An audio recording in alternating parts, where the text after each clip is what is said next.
Hey guys, my name is Zahra.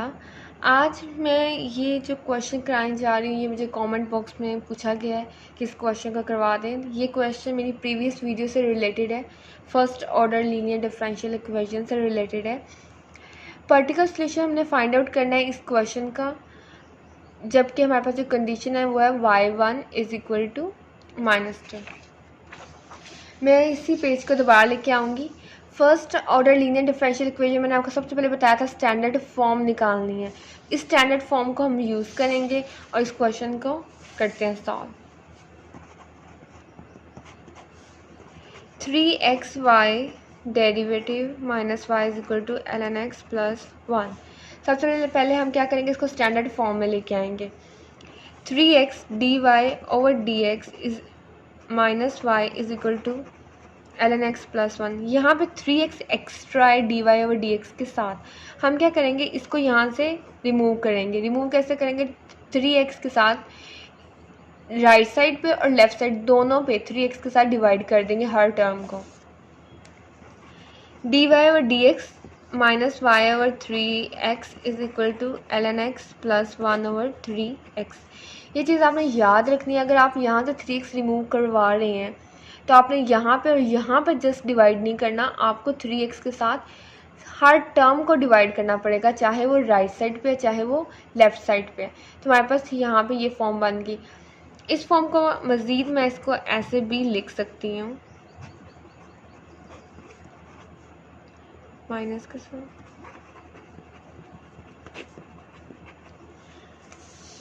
तो यहाँ पे ये वाली फॉर्म हमारे पास अब स्टैंडर्ड फॉर्म में बनी। अगर अब हम इसको इस फॉर्म के साथ कंपेयर करें तो हमारे पास px और qx क्या आ जाएगा। px हमारे पास आ जाएगा -1 ओवर 3x और qx हमारे पास आ जाएगा ln x plus 1 over 3x। अब हम क्या करेंगे, इंटीग्रेटिंग फैक्टर निकालेंगे इसका। तो हमारे पास इंटीग्रेटिंग फैक्टर किसके इक्वल होता है, px dx के। e px की जगह हम उसकी वैल्यू पुट करेंगे। px क्या है हमारे पास, -1 over 3x -1 over 3x dx। मैंने अपनी प्रीवियस वीडियो में भी एक क्वेश्चन करवाया था पर्टिकुलर सोल्यूशन से रिलेटेड, उसमें मैंने इनिशियल कंडीशन को यूज़ किया था। सेम हम वही काम यहाँ पे करेंगे। -1 ओवर 3x में -1 ओवर 3 हमारे पास आ जाएगा कांस्टेंट और अंदर इंटीग्रल 1 ओवर x की इंटीग्रेशन आ जाएगी log x। तो यहाँ से हम इसको फर्दर ऐसे भी लिख सकते हैं, इसे ln x कट के x की पावर -1 ओवर 3 हमारे पास इंटीग्रेटिंग फैक्टर आएगा। ये आपने बड़े ध्यान से इंटीग्रेटिंग फैक्टर निकालना है। मैं इसको फिर से समझा देती हूँ। px dx, px की जगह हमने उसकी फॉर्म पुट की। -1 ओवर 3 कांस्टेंट था, बाहर निकाल दिया। इंटीग्रल साइन से कांस्टेंट मल्टीपल को हम हमेशा बाहर निकालते हैं। इंटीग्रल सिर्फ 1 ओवर x का होना था। 1 ओवर x का जब हम इंटीग्रेशन लेते हैं वो ln x आती है। ln x को मैंने यहाँ पे लिखा, log की प्रॉपर्टी को यूज़ करते हुए इसकी यहाँ से ये पावर मैंने स्टार्टिंग से पावर जो भी थी उसको उठा के उसकी log x की पावर बना दी। e से ln कैंसिल आउट हो गया और x -1 ओवर 3 यहाँ पे हमारे पास x raise to power -1 over 3 रह गया। अब हम क्या करेंगे, जनरल सोल्यूशन निकालेंगे। जनरल सोल्यूशन आपने इसका गौर से देखना है, इसका थोड़ा सा कॉम्प्लिकेटेड है, इस वजह से शायद ये क्वेश्चन नहीं हुआ सॉल्व। जनरल सोल्यूशन कैसे निकालेंगे, y is equal to 1 over integrating factor qx dx plus c, इधर भी ब्रैकेट और इधर भी ब्रैकेट, 1 ओवर x की पावर -1 ओवर 3 इंटू x की पावर -1 ओवर 3। qx यहाँ पे क्या है, ln x plus 1 over 3x dx plus c। यहाँ पे आके आपने इस क्वेश्चन को इक्वेशन नंबर ए कह देना है। इधर मैंने इसलिए इसको रोका है क्योंकि मैं पहले इसका सिर्फ ये वाला पार्ट सॉल्व करूँगी। इस वाले पार्ट को सॉल्व करेंगे तो हमारे पास काफ़ी ज़्यादा लेंथी क्वेश्चन हो जाएगा, क्योंकि यहाँ पे इसकी सिंपल हम इंटीग्रेशन नहीं ले सकते, हमें इंटीग्रेशन बाय पार्ट्स अप्लाई करनी है। तो हम सिर्फ इस वाले पार्ट को लेट कर लेते हैं। Let i is equal to integration,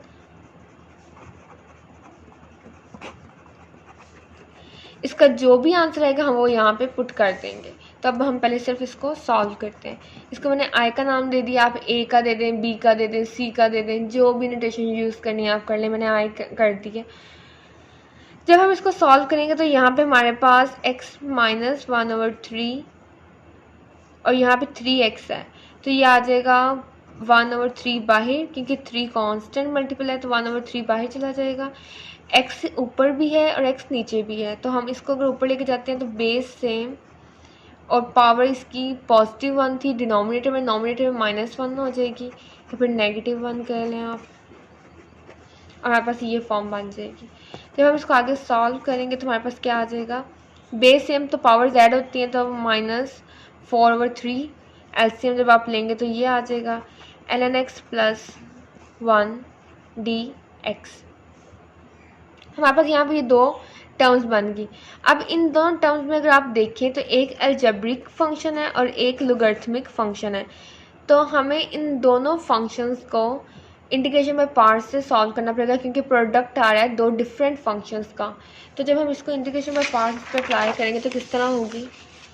अगर आपको इंटीग्रेशन बाय पार्ट्स नहीं करनी आती अप्लाई तो आप मेरे प्रीवियस लेक्चर्स देखें, मैंने उसमें डिटेल में इंटीग्रेशन बाय पार्ट्स करवाई है। इंटीग्रेशन बाय पार्ट्स हम किस तरह अप्लाई करेंगे, फर्स्ट इसमें से एक हम लेंगे फर्स्ट और एक लेंगे सेकंड। तो फर्स्ट हम ले लेते हैं, फर्स्ट एज इट इज़ रखते हैं हमेशा, तो फर्स्ट हम ले लेते हैं इसको और सेकंड ले लेते हैं इसको। आपने सेकंड फंक्शन उसको चूज़ करना होता है। आईलेट का मैंने आपको एक फॉर्मूला बताया था, वो तो आपके माइंड में होना ही चाहिए। लेकिन अगर आपके पास इस तरह का कुछ क्वेश्चन आ जाए तो आपने खुद से भी सोचना है, आपने सेकंड फंक्शन मोस्टली उस फंक्शन को पकड़ना है जिसकी इंटीग्रेशन आसानी से हो सके। तो इन दोनों में से अगर हम देखें इंटीग्रेशन आसानी से इस फंक्शन की हो सकती है, तो मैंने इसको सेकंड ले लिया। तो first as it is integration of second minus integration of second integration of second derivative of first.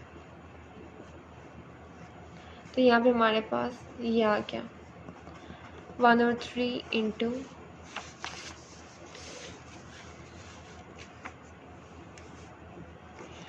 ln x plus 1 as it is x की पावर -4/3 का डेरिवेटिव इंटीग्रेशन जब लेंगे तो हमारे पास आ जाएगा -4/3 plus 1 over -4/3 plus 1 minus integration. Again इस factor की integration लेंगे तो हमारे पास फिर से यही आंसर आएगा। और डेरिवेटिव ln x प्लस 1 का जब हम डेरिवेटिव log x का लेंगे तो वो हमारे पास आएगा 1/x, और जब 1 का लेंगे वो आएगा 0, तो वो लिखने की ज़रूरत नहीं।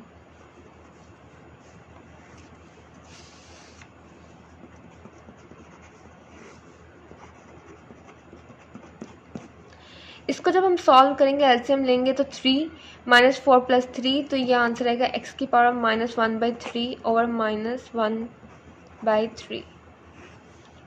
x की पावर यहाँ पे आ जाएगी -1/3 ओवर -1/3 इंटू 1/x dx।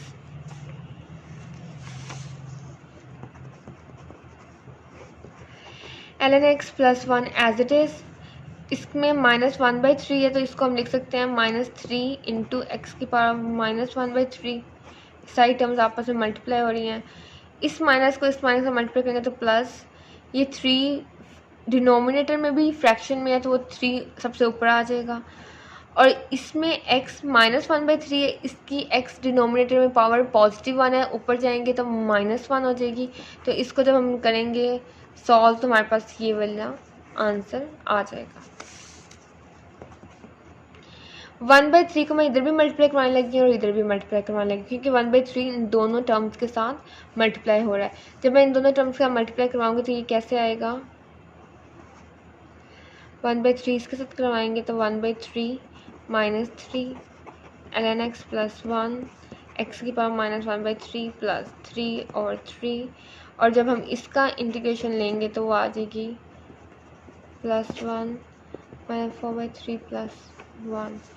तो इसको सॉल्व करेंगे तो हमारे पास क्या आंसर आएगा, 3 से 3 cancel, minus ln x plus 1 x की पावर -1/3 प्लस 3 से 3 कैंसिल, और जब हम इसको सॉल्व करेंगे तो हमारे पास क्या आंसर आएगा, एक्स की पावर -1/3 -1/3।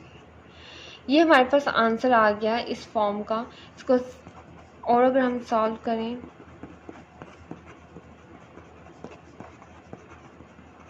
तो ये हमारे पास सिंपलेस्ट फॉर्म बन गई इसकी। अब हम क्या करेंगे, हमने जिस इक्वेशन को ए लेट किया था इसके अंदर हम ये वाला आंसर जो आई था हमारे पास की पूरी टर्म इस ए के अंदर पुट कर देंगे। तो हमारे पास क्या आंसर बनेगा, जब हम ए के अंदर पुट करेंगे इसको तो हमारे पास आंसर बन जाएगा y इज इक्वल टू 1 और x की पावर -1/3 इंटू, इस पूरे फैक्टर का हमारे पास आंसर क्या है, -ln x प्लस 1 x की पावर -1/3 -3 x की पावर -1/3 प्लस c। ये हमारे पास आंसर आ गया इस पूरी टर्म का, हमने वो पुट कर दिया प्लस c यहाँ पे वैसे ही लगा दिया। अब y इज इक्वल टू हमारे पास जो इसको हम अंदर सबके साथ मल्टीप्लाई करवाएंगे तो हमारे पास रह जाएगा -ln x plus 1 x -1/3 x -1/3 -3 x -1/3 plus c। Simple जब हम इसको करेंगे तो हमारे पास आ जाएगा -3 ln x plus 1 -3 plus c, y की वैल्यू आ जाएगी। ये हमारे पास है जनरल सोल्यूशन। अगर आप क्वेश्चन देखें तो क्वेश्चन में हमसे पूछा गया है पर्टिकुलर सोल्यूशन। तो पर्टिकुलर सोल्यूशन का मतलब क्या होता है, सी की वैल्यू भी फाइंड आउट करनी है। सी की वैल्यू फाइंड आउट करनी है हमने इस कंडीशन को यूज़ करके। y1 इज इक्वल टू -2 का मतलब क्या होगा कि x की वैल्यू है 1 और y की वैल्यू है -2। तो इस फंक्शन में जहाँ जहाँ y है वहाँ पे -2 लगा दें, जहाँ जहाँ x है वहाँ पे 1 लगा दें।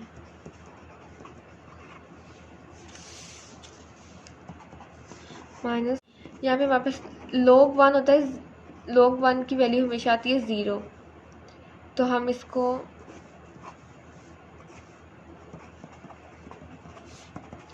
log 1 की जगह 0 आ जाएगा और माइनस बाहर है और प्लस 1 तो -1 -3 प्लस c -2 के इक्वल आ जाएगा।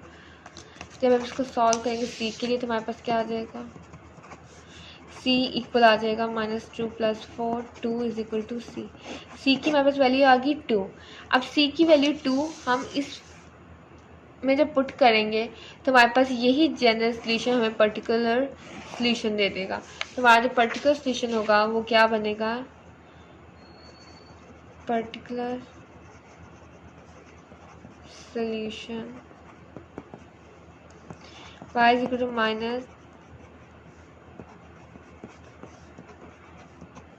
+2। इसको आप ऐसे भी लिख सकते हैं 4 + 2y। ये भी आपका आंसर आ सकता है। ये -3 को बस मैं अंदर ले गई इस ब्रैकेट में। तो ये हमारे पास फाइनल इसका आंसर आ जाएगा। ये भी ठीक है, ये भी ठीक है, जैसे मर्जी आप लिख लें।